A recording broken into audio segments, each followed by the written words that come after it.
Hey guys, it's the Budget Banter, back for episode 2. I'm Finn. I'm Natasha. And I'm Danny, and we're here with Dylan Wheatman. Dylan, can you tell us a little about yourself? I'm Dylan Wheatman. I also go by Gringy Peterson some days, and Dill's Flicks if you want to call me that. I do photography, videography. I like to work out. I'm scheming all the time, money. Other than that, I'd just be living. What kind of stuff do you do with photography and videography? Like, I know you do some stuff for the budget, but your Dill's Flicks account, what kind of started that?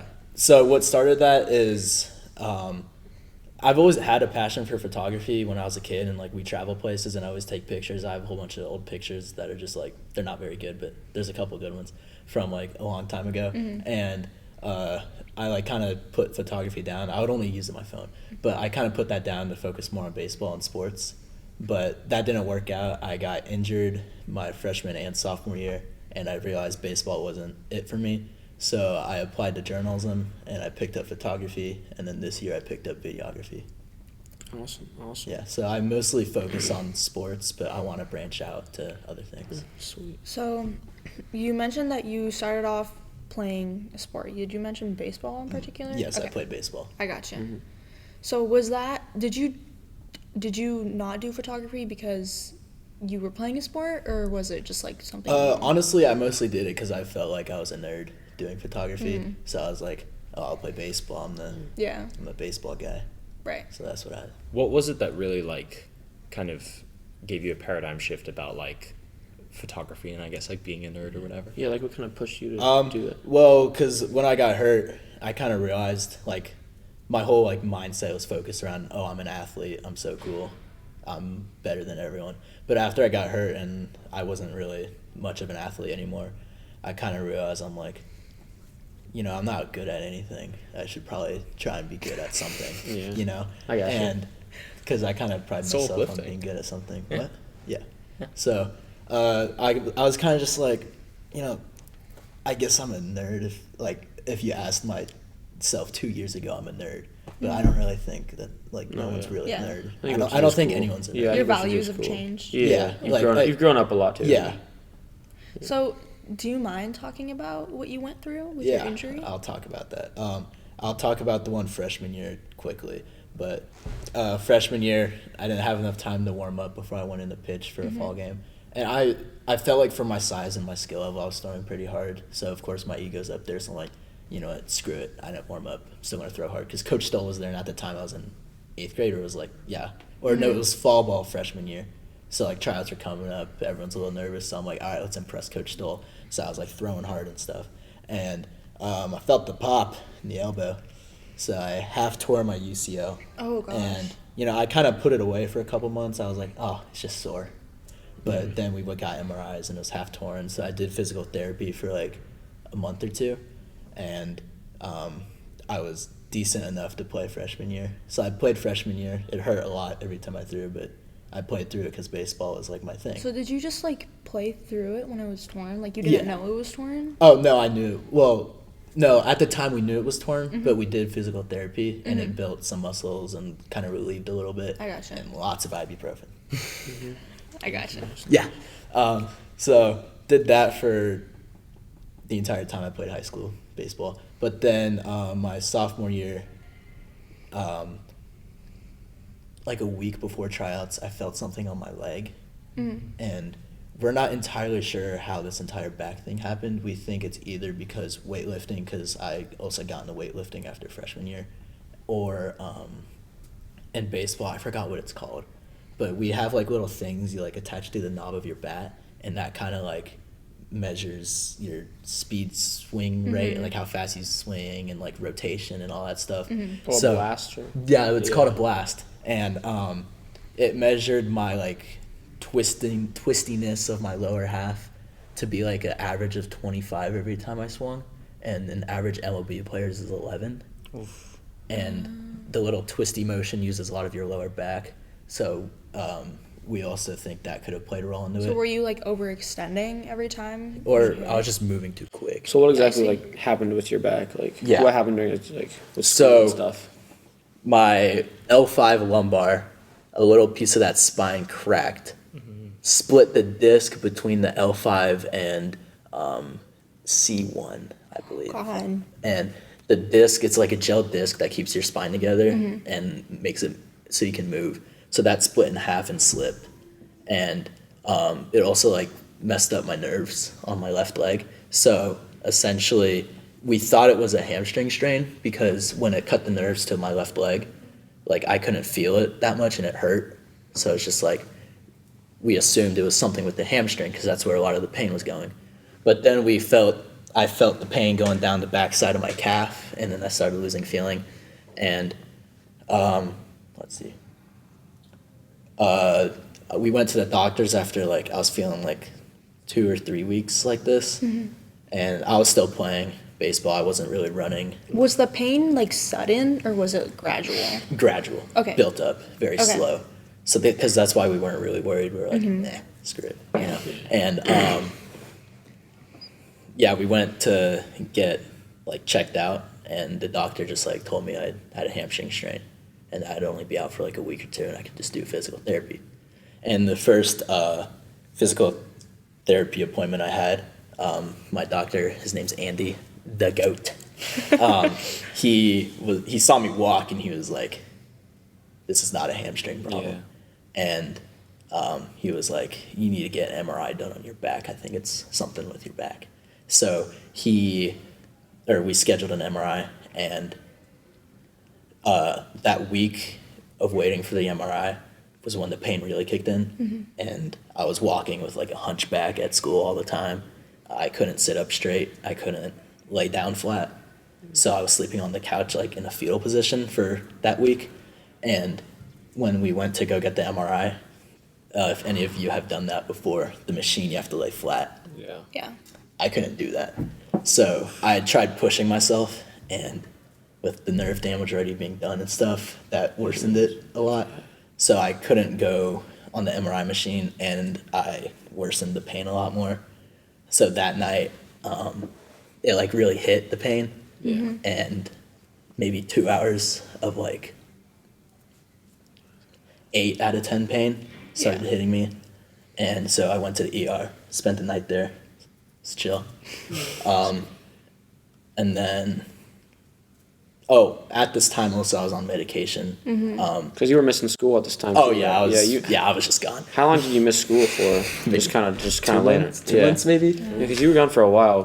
What did you kind of do? Were you just kind of laying there all the time? Dude, Kinda social media maxing, That's crazy. and yeah, that's literally. So- I was just on the couch for like 2 months straight. It's crazy. You spent the night in the ER, and then what happened after that? Here, wait, let me tell you. I was on hydrocodone, but that wasn't strong enough for my pain. It only lasted like a week. Oh, God. So I was on oxycodone. So I was just like high all the time, basically. Yeah. Like, so Prescribed. prescribed, But- yeah. Yeah. But I was just out of it all Yeah. the time. So I couldn't even do my schoolwork because I was so out of it. And after I got home from the ER, that night after, this is maybe like a month after the pain started, a month and a half, I woke up and, pain happened again. The fentanyl they gave me that night kind of wore off, I guess. And my mom and dad made like a decision. They were like, okay, do we wait to call the doctor and schedule something, or do we just drive out to, I think, Olathe and get him a room and see if we can do it like that? So we drove out to Olathe. The walk from my couch to my sister's car was like a battle Yeah. because the pain was so severe, like 10 out of 10. Yeah, not much I could do, but made it to the car. I don't know how long the car ride was, but social media maxing, and then we made it to the ER, and I couldn't sit in a wheelchair either because I couldn't sit. Yeah. And they tried to give me a wheelchair. I was like, "Can I get a stretcher?" And I was yelling at them, obviously, because my pain was 10 out of 10. It was bad, and I guess they couldn't bring out a stretcher, so it felt like a movie. I crawled inside of the ER, and it was completely full of people, and I was like yelling. I was like, because dude, it was bad. Like, this sounds funny when I'm saying it, but like the pain was the worst I've ever felt. And so I was just yelling for a room or for something. And And they wouldn't bring a stretcher out for you? No, because I think the way the doors were, it was. I don't think it was yeah. big enough. So, yeah, got a room. They put me on fentanyl that wore off in an hour. Put me on morphine that wore off. I don't even know. So I was on ketamine, which is horse tranquilizer. Wow. So I was on trank. That's insane. sick. But That's crazy. Do not We do recommend. not endorse. We do not That's endorse. crazy. yeah, dude, don't do drugs. This is just like his like humor, like dark, self-deprecating humor. Yeah, it's to make myself feel bad. Yeah. One pill can kill. One pill can't kill. Facts, Mama J. All right. But where am I? You were talking about how they gave you ketamine. Yeah. Okay. So then that night, maybe like 5 hours, just sitting on like like one of those like receptionist things, like when you walk in a doctor to like. Yeah. Yeah, I was just sitting on one of those tables for like 5 hours, but eventually we got a room, and So they made you wait the whole time? well, yeah, but You were- I mean the thing is like they were busy, and it was a children's hospital at the Yeah. time, so Yeah. there's probably a lot worse things going on than what I had, which is also another thing I learned, but yeah, I don't know, it's a hospital, and I don't know, things take time. So I got a room, and one of the nurses, I don't think they were informed on what happened to me or something. So when they put me on the bed, they kind of dropped me a little too much, like a little. So that caused like That's a crazy. crazy like nerve reaction, something, and I started breathing really bad, and I went into what's it called? Not shock. Panic attack or like Anaphylactic shock. Is that what it's anaphylactic? I don't know, some kind of shock where my whole body, I was just like, Oh my god. and like my fingers were all curled up Oh, and God. Do like, you even remember it or? a little bit, but I remember looking at my fingers. I was all curled up. Oh my god. Worst pain I felt in my That's life. terrible. Yeah. Felt like my eyeballs were popping out. Everything. Yeah, Brain. that's like, it's really scary. Yeah, that's the worst pain I've ever been through. It like the shock of it lasted like 20 minutes, and then I spent another 40 minutes because I remember I looked at my phone, or like someone told me the time. Spent like another 40 minutes like trying to breathe. This one nurse, I think her name was Janet, she helped me. She brought me one of those little breathing machines, and I was using that for a little bit. Like, not like an actual machine, like the what's it called? You know what I mean? Yeah. It's the little Yeah. things, It's not Yeah, an I actual know. machine. You Yeah, just put yeah. it up there, and it's got the little meters. But yeah, I was on that. And keep in mind, my parents were there the whole time, and That's crazy. they love me very much, and my mom loves me maybe a little too much. But she started like freaking out and crying. So hearing that also didn't help me a lot. So you were like mentally aware this whole time. Yeah, yeah. Wow. Which is almost Almost like definitely worse, worse. yeah. 'cause you- Yeah. So, my mom was freaking out. My dad, he kept calm, but obviously he's probably freaking out inside. So hearing my mom yell, kind of hurt me. Yeah. Yeah. It's gotta be hard to Yeah. be present. Yeah. Let's see. So I chilled out. I had 2 IVs of ketamine going in me, and then I spent a week in the hospital. That week kind of sucked. It was very uncertain of what was happening because the doctor and Miss Dr. Anderson, he was jam-packed. Like, he had no room. So But- this after you got your surgery, you spent the week in the hospital? No. Before. Before, Okay. yeah. Oh, dude, I forgot like half the story. It So just what- popped back yeah, in so- my head. So what happened like in the surgery and like the like recovery process of like kind of like what did you have to do after and like what happened in the surgery? So the surgery, I think it took like 5 days to wait till we figured out when the surgery was happening because he was so busy. But we got the surgery. Everything went good. I have a little scar on my back from it. What else? Did Did you, it, what, like- do you know like- what they did in the surgery? They obviously cut my back open. They took out the slipped disc, I believe, and then the little cracked pieces of spine I had, they took that out as well. So like, and when I say like cracked pieces of spine, I mean like small, like maybe in total like one of the beads on my bracelet. Yeah. So, but like that's still enough to cause something. Yeah, absolutely. Oh, And yeah. then the disc, I believe, I'm not a medical expert, but I believe they just took the disc out and it is supposed to grow back. Mm-hmm. Wow.